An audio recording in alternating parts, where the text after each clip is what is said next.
All right, welcome back. I'm RealCopStoriesVideos.com. 355 cop stories, 7 to 12 minutes. Gross, funny, foot pursuits, police pursuits, gangs, all kinds of stuff, okay? Look them up. They're our babies. Okay, now we added to that, we have questions and answers on the same site, and we're up to 134 of those and counting, okay? And you want to send me a question, that's what I'm doing, is on this new format, is email me at rsbcopstories@gmail.com, and I'll answer your questions directly, and then we're going to make up a list, and then I'll answer them on tape later on, once we get done with this one segment. We're on supervision. It's post 9/11. I'm running the squad now. 30 squads went back to their assignments. Now there's one lone squad, it's us. Well, there's one other squad, but I'm talking about me. And supervisory answers here, okay? So they changed the posture. They changed the title of our unit from anti-terrorist to another title, which I won't give because it's currently working. And they want us to, they gave us like half Mideastern people to watch. And like I said before, all we're doing is seeing where they go, who they meet with, because the names that are given to us and addresses is from, we don't really know where they come from. Higher ups know where it's coming from. We assume it's from the FBI and also our intelligence gathering officers that go out and do stuff.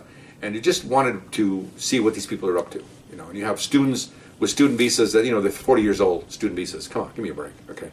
Or they've extended their immigration status. And we weren't doing immigration work, which I have a side note here. As far as I'm concerned, if we could have the units like ours go out and follow people and then have the INS say he's in violation, they just go pick them up and take them and kick them out. But they won't do that. They want to give them hearings and spend 15 years giving a hearing and kick them out 20 years later. And they go, well, I've been here for 20 years. That's what happens. You start, you know, they feel like they've been here a long time and got away with it. And that's a whole issue. Anyway, so now we're doing now we're doing crimes. And here's how things work in a level. Bean counters come into this, okay? We got a call from a lady captain, okay, from one of the divisions. We have 18 divisions. And she says that she's got actually I went in for a meeting with myself and our captain and our lieutenant.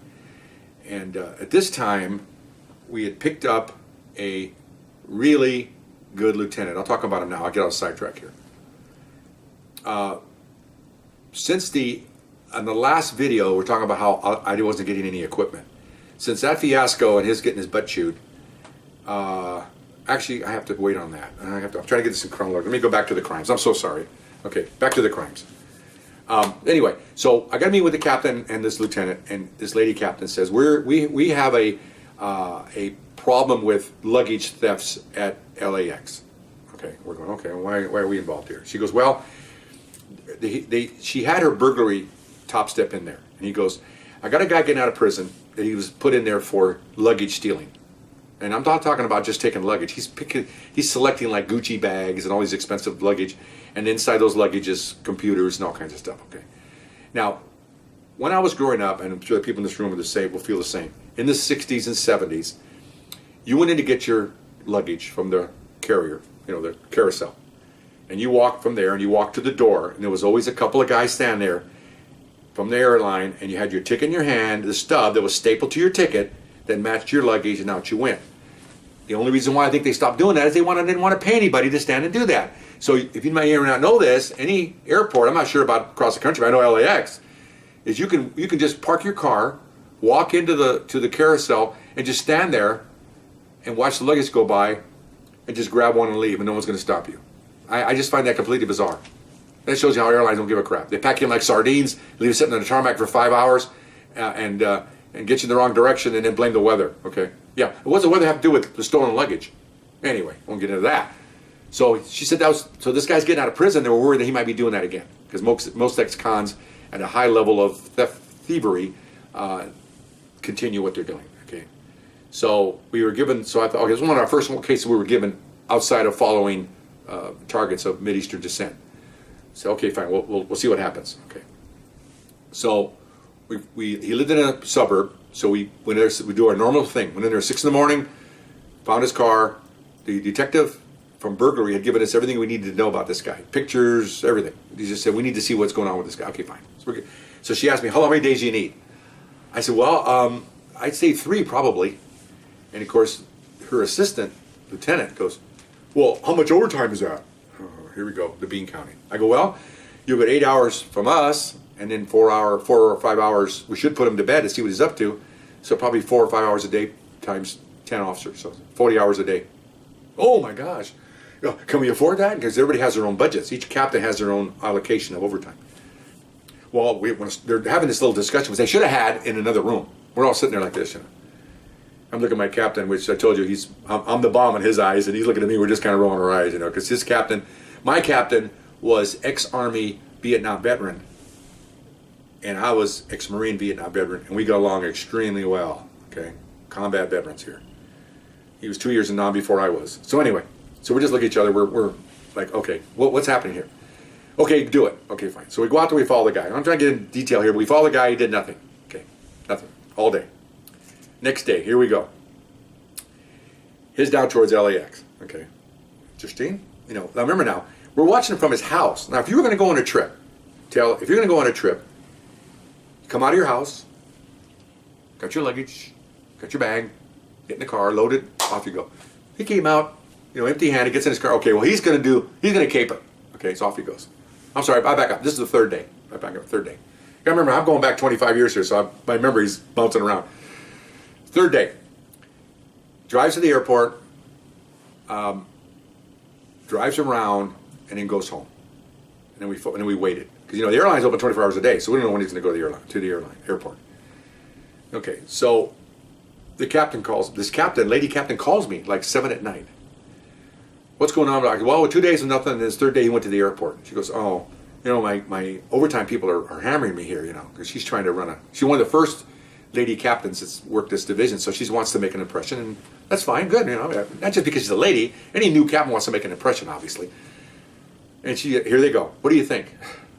I said, well, Captain, he made a run to the airport. He's going to do it. Now, whether it be tonight, tomorrow, I don't know. What he wants to do. I thought she's going to say go home. Okay. Then why are we here for 3 days already? It's 4 hours a day times 10. That's 40.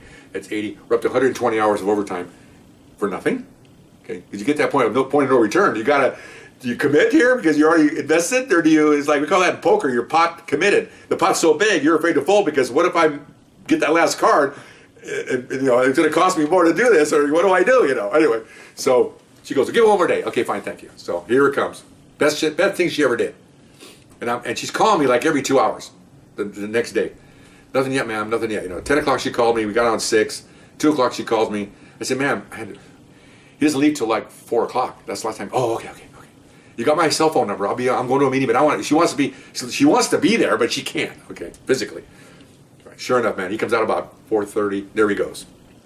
There we go. I'm thinking, all right, we're on the radio going, all right, I'm coordinating everything. Okay, you two guys get out. You two guys park there. I'm trying to we're going to follow him on foot and see where he goes, see what he does. Man, this is just like Hollywood. He parks his car, okay, in the parking structure. My guy parks two cars over. My other guy parks 3 cars over. And there was a guy and a girl, officers. They're watching him in the car. He gets out, they get out. And they don't walk together, they walk separate so that it's just pedestrians. She's got a purse, the other guy's got a computer bag like they belong at the airport, like they're just tourists. Where does he go? Right to the carousel. And he was very good because we read the other reports. He'll stand there and watch 2 things. The bags that are going around, and if anybody's going to claim anything. Because a lot of times people get coffee and they're trying to find a car or whatever. And sure enough, he's watching. So the lady officer stands right next to him. I mean, right next to him, and starts engaging in conversation. And he's a nice-looking lady, so he's talking, hey, you know, he's trying to think he's probably in his maybe late 40s. And of course, my lady officer is probably in late 30s, so, or I'm sorry, late 20s, early 30s. So he probably thinks he's, going to get some. Sure enough, he goes, oh, I got to go. Okay, fine. So he says, that's my bag. Sure it is. So he picks up a really expensive bag, pulls the lever, and off he goes. Okay, goes across the street.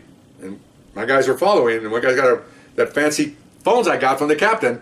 We're coming out, we're rocking on. He's trailing back, telling what's going on. Lady officer's following him. What does he do? When he gets across the street, he gets, the tag that you have on your bag, he rips it out, throws it in the trash. Goes into the parking structure, party goes in, got the bag, puts it in her pocket. We're right on him, man. Anyway, he gets in there, he takes off. So we're following him.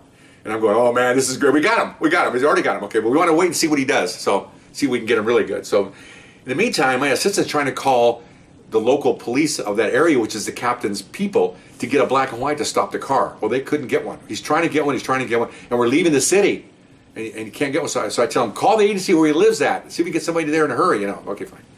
It's very hard for us to get help. We're kind of, there's 10 of us, but again, I told you before, we're covert. We don't want to make an arrest, but if we have to, we will. Can't get anybody. He's trying to get in. He got the number. Where are you at? I don't know if, trying to identify himself. And, okay, whatever. I mean, you can understand there, what are you guys doing? Who are you? So what he's doing, he goes to the Goodwill. Okay. Pulls into the Goodwill. My guys pull next to him, open their trunks like everybody's like he normally does. And they're literally, one of my guys is parked right next to him. And he opens up the trunk of the police car. He's got it covered with blankets and stuff. And he's just sitting there looking at, 3 feet away. The guy's got that suitcase in the trunk, unzipping it, taking out you can see, my guy said he can see the computers in there.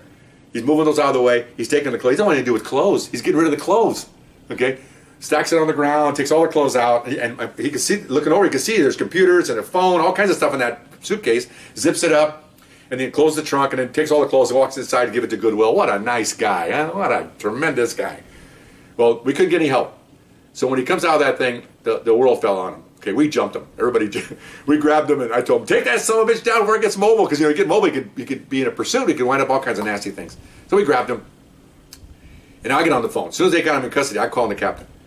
We got him. I told her what I told you. Oh my God, she goes, oh my God, where are you at? I'm coming out right now. I'm at home with my family. Okay, she's en route from home. Okay, well, the whole world fell there. Okay, there must have been at least 10 detectives showed up from our department, along with their department finally showed up. Okay, I think it was Pasadena, I don't remember which one it was. A couple of their units, their sergeant, everybody's standing around this guy. Okay, so then our detectives get there, and again, we're the wind. So the captain shows up. She gets one of her top steps with his assistant, goes like this, gets me, and we go off to the side for a powwow, and everybody's all, and she says, oh my God, she says, I told her what I told you. She goes, you got him dead bang. I said, yeah. I said, we even got the tag from the suitcase. Oh my gosh. She goes, they're going to write a search warrants right now. I said, well, Captain, this is kind of difficult to say. She goes, what? I said, we kind of need to get out of here. We're covert. Oh, that's right. She goes, oh, that's okay. She goes, get the information from these guys and get the evidence, and they're going to get out of here. So we basically had everything to them. Okay, we had not too much. We had the tag. We had a bunch of notes that we took. Because that'll come out in court. We can't be covert. If we go to court, we go to court. We'll get subpoenaed, we'll go testify. Well, that guy's not going to go to court because you've got officers standing right next to him watching him thieve this thing. This isn't like a victim saying somebody stole my suitcase when I came out of that airport terminal. You got the man standing right there 2 feet from him watching them steal. He's an ex-con? Oh, forget he's gone. So anyway, this is kind of neat. So they took everything. We went over and had my lieutenant shows up and went to Coco's or something, had a nice dinner. I bought the dinner. We were all patting each other on the back. Thought we were pretty cool. I mean all of us. It was pretty good. So then we found out, we go back to work and we followed some more meetings. Another week goes by, but 2 days later we found out that they got search warrants for his house. He lived in a 2-story house. His mom had passed away and he inherited this house. It was full of stolen property. What he was doing is he's selling it on eBay. Golf clubs, he had like a dozen sets of golf clubs. He's stealing from the airport, Pings and Callaways, all top step golf clubs. Computers all over the place. He was doing a nice brisk business on eBay, selling all this stuff, stealing and selling. And then they found. Luckily, this is how weird things work. Okay, I don't deal in storage facilities. I don't know anything about them in the sense of what kind of keys they have, what kind of locks. Well, one of the officers found a key, and he wasn't sure what it was, and so he thought this might be a storage key. It had a little red ring around it. And he's not sure what it is. I think it turned out to be a key that the storage facility gave him because he rented the lock. Okay, I'm running out of time here. Oh my gosh. Okay, I have to come back. I can't do this with one breath. Okay, I'm so sorry. But we'll continue this a little bit. I'll tell you about the key and what happened after that. Okay? All right, see you later. Bye-bye.